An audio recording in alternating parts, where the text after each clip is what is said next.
జైనమతం భిన్నమైనదని భావించేవారు జైనమతం భారతదేశపు ప్రాచీన సంప్రదాయంలో ఒక భాగమని, సనాతన సంస్కృతితో గాఢంగా ముడిపడి ఉందని తెలుసుకోవాలి. జైనమతంలో 24 మంది తీర్థంకరులు ఉన్నారు. మొదటి తీర్థంకరుడు రిషభదేవుడు, భగవాన్ ఆదినాథ్. ఈయన అయోధ్యలో జన్మించారు. మహావీర్ స్వామి 24వ తీర్థంకరుడు. ఈయన క్రీస్తుపూర్వం 599లో వైశాలి, బీహార్లో సిద్ధార్థ మహారాజు త్రిశాల రాణి దంపతులకు జన్మించారు. ఆయన అసలు పేరు వర్ధమాన్. జైనమతం శ్రమణ సంప్రదాయంపై ఆధారపడి ఉంది. శ్రమణులు అంటే గాఢమైన ధ్యానం, తపస్సు చేసి జీవితంలోని కష్టాల నుండి విముక్తి మార్గాన్ని చూపినవారు.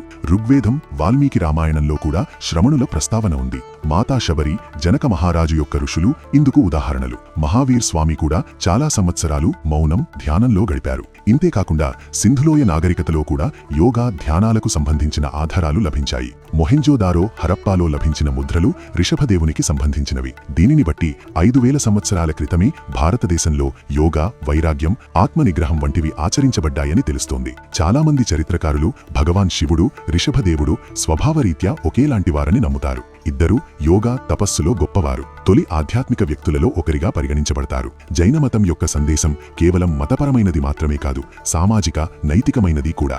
యోగా, తపస్సు, అహింస ద్వారా మనం జీవితంలో శాంతిని, మోక్షాన్ని సాధించగలమని అది మనకు బోధిస్తుంది. సనాతన సంస్కృతిలోని జ్ఞానం, తపస్సు, ధర్మం వంటి సంప్రదాయాలకు జైనమతం ఒక ముఖ్యమైన తోడ్పాటును అందించింది.